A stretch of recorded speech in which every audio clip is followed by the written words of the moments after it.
Let's go Heat! Let's go Lowry! Hey, what's going on, everybody? Welcome to the 84th episode of Raptors in 1. Yep, you guessed it. It is pretty hot outside. Speaking of let's go Heat, it's like 30 degrees, and you know, I got some mixed feelings here. You know, nothing positive, to be honest. Maybe a little bit. Maybe I'm super cheesed about the loss that the Raptors had against the Chicago Bulls in the play-in tournament. So let's just get right into it. So yeah, you know, if you haven't watched the play-in tournament, or you're kind of staying away from social media, but which I mean, you know, that's been the talk, that's been the news. You know, the Raptors, they lost to the Chicago Bulls, and you know, I'm going to talk about, of course, DeRozan's daughter, DeRozan, and which is sad because I didn't want to have to talk about her if we just had that W. You know, maybe I would have just given her maybe a few seconds, like, oh, hey, you know, she's being a little annoying and, you know, screaming at the people taking the free throws. But now it's going to be a little more than a few seconds, right? And, ladies and gents, you know, hit the comment section. Let me know what you think about this whole DeRozan, you know, kind of, shouting, hollering at the free throw shooters there in a very important, game of the play-in tournament. You know, it pretty much decided our fates. Hit the comment section. Of course, if you like the content, don't forget to hit that thumbs up button. And of course, if you want to check out some more content of mine, hit that subscribe button. Oh, coming back, let's just talk about DeRozan just right away.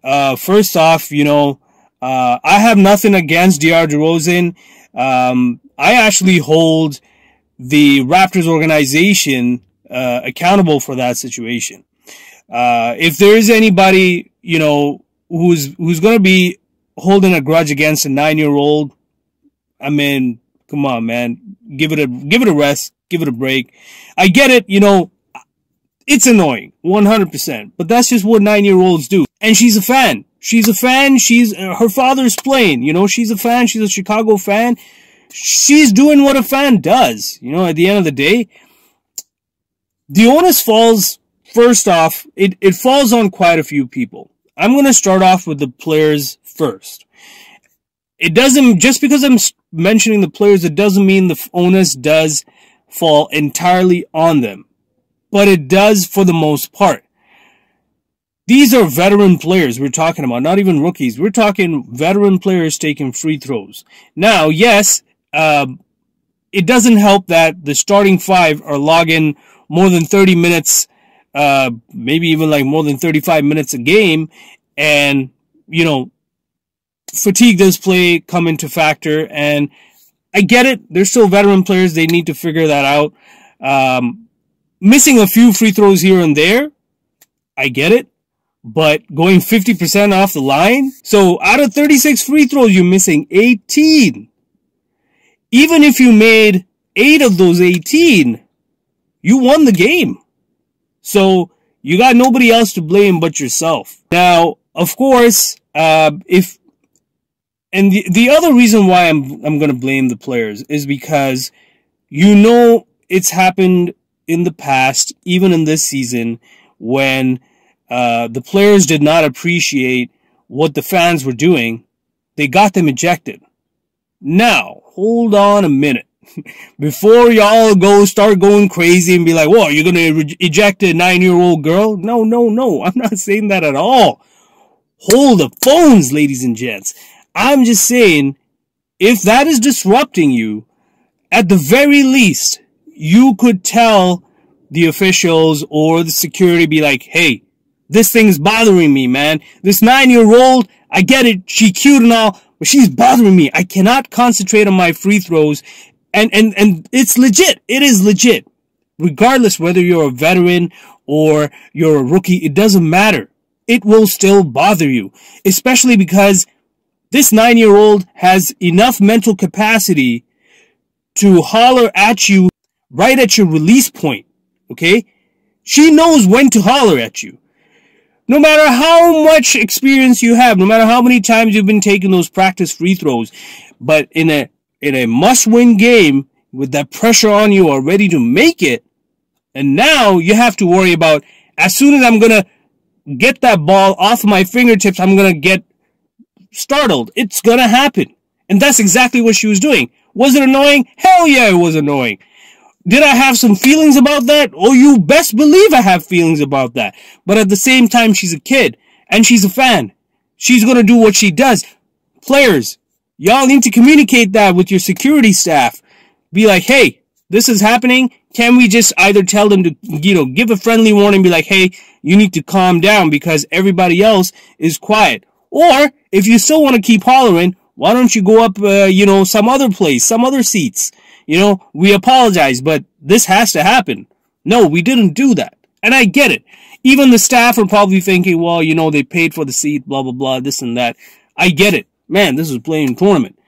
If they want to if they're worried about the seats and that they paid thousands, hundreds of thousands of dollars just to sit there, well, then they're going to be like, all right, you know what? We'll keep quiet. Hey, Diar, shut your mouth. All right? Let them play, it is what it is. Then the onus also falls on the coaching staff. Now, the coaching staff, if they notice that, okay, you know what, our players are shooting garbage from the free throw line, I think, let's find out what's going on. Okay, it's DR.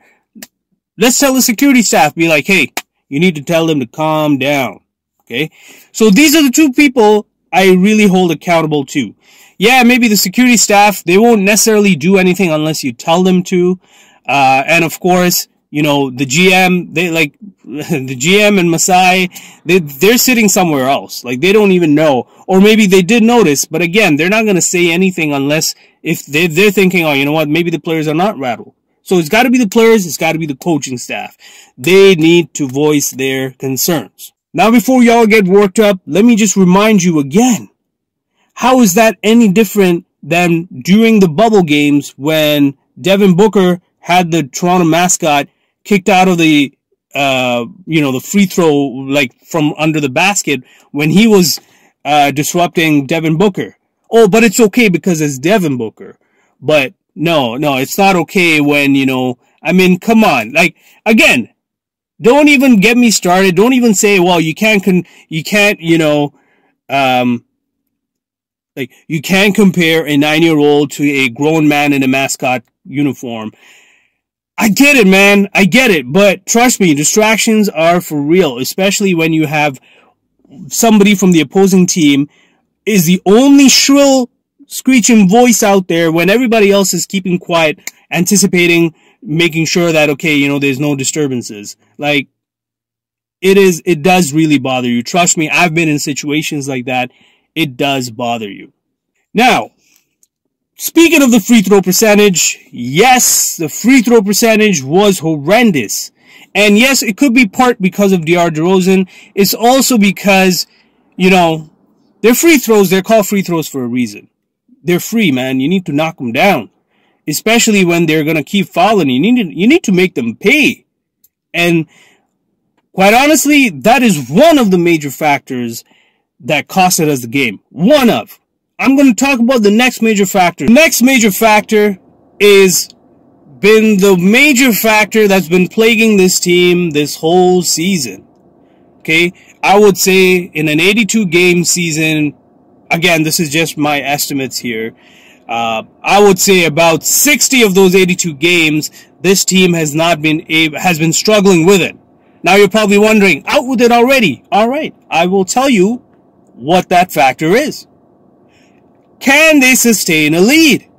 You gotta play the full 48. You can't get comfortable just because it's your home, just because you got a 19-point lead, just because you were able to stop DeRozan doesn't mean that the other players will not step up, like Zach LaVine. He stepped it up, and when he got in a rhythm, he caught fire.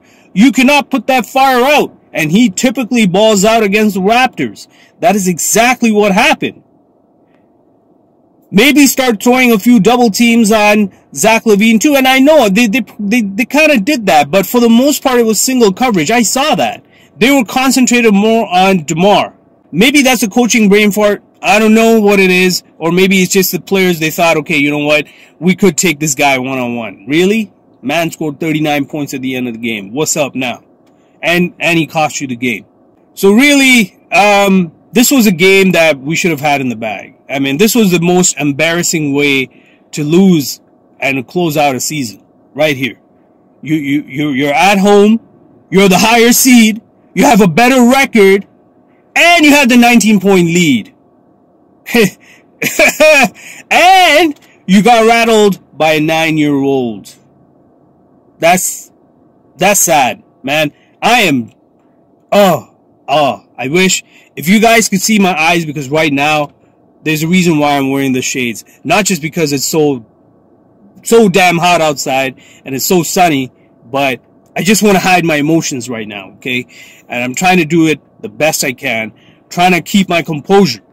I'm not even going to talk about the offseason right now, because I'm still trying to get over this game, you know, that hangover. It's a bad hangover of a game from last night. But you best believe I am tuning in on Friday night, and I'm going to check out the Miami Heat and the Bulls game, because that's going to be brother against brother, baby. DeMar DeRozan versus Kyle Lowry. Will Kyle Lowry have the same compassion against his brother in a game? No, sir. I don't think he is. And I would like to see how the Heat organization deals with this whole Diar DeRozan situation, if she makes it. And if she does, you best believe Pat Riley is not going to just sit back there and be like, you know, it's just a 9-year-old. No, man, this is for all the chips here. I'm pretty sure the Heat has already watched this game, and they're like, we got to nip this in the bud. We got to make sure that we don't have any distractions, especially when our players are shooting free throws. They're going to make sure, and they're going to learn from our costly lesson. Now, I know a lot of fans, because I've been looking at social media, and a lot of fans have been talking about, oh, you know, maybe we need to have a overhaul. You know, I myself, I'm guilty of it too. I was so distraught. I was doing like trade scenarios for Pascal, for Fred. You know, I'm trying to get Damian Lillard come to Toronto, and trying to get Shea to come into Toronto to pair up with my man Pascal. It's kind of sad.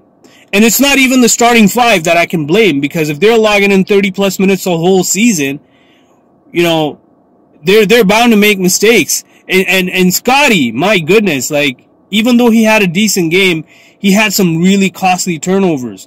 And I for one, I still am high on Scotty Barnes, but you ain't a rookie no more, son. I think you need to amp it up a little bit.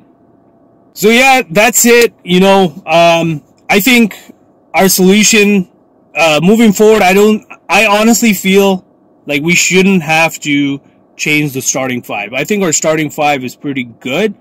I mean, if it means we're going to get somebody like a Shea Gilgeous, which I know it's not going to happen, or like a Damian Lillard, or even Bradley Beal. I hear he's not liking his situation in Washington right now. You know, then it would be all right. But I think we should stick with our starting five. Maybe, perhaps, we need to get a deeper bench. My goodness, I will preach this over and over again. Let's get a deeper bench. If we do have to do a overhaul of players, and, you know, we're going to make some major changes, I'm going to say, let's start off, even before the players, let's start off by getting rid of Bobby Webster. So that's all I got for today, folks. Again, if you like the content, don't forget to hit that thumbs up button. And, you know, if you like the content and you want to check out some more of my content, hit the subscribe button, join the Raptors in One family. You're more than welcome. And, of course, hit the comment section. But, of course, keep it respectful and dignified. So until next time, I'm out.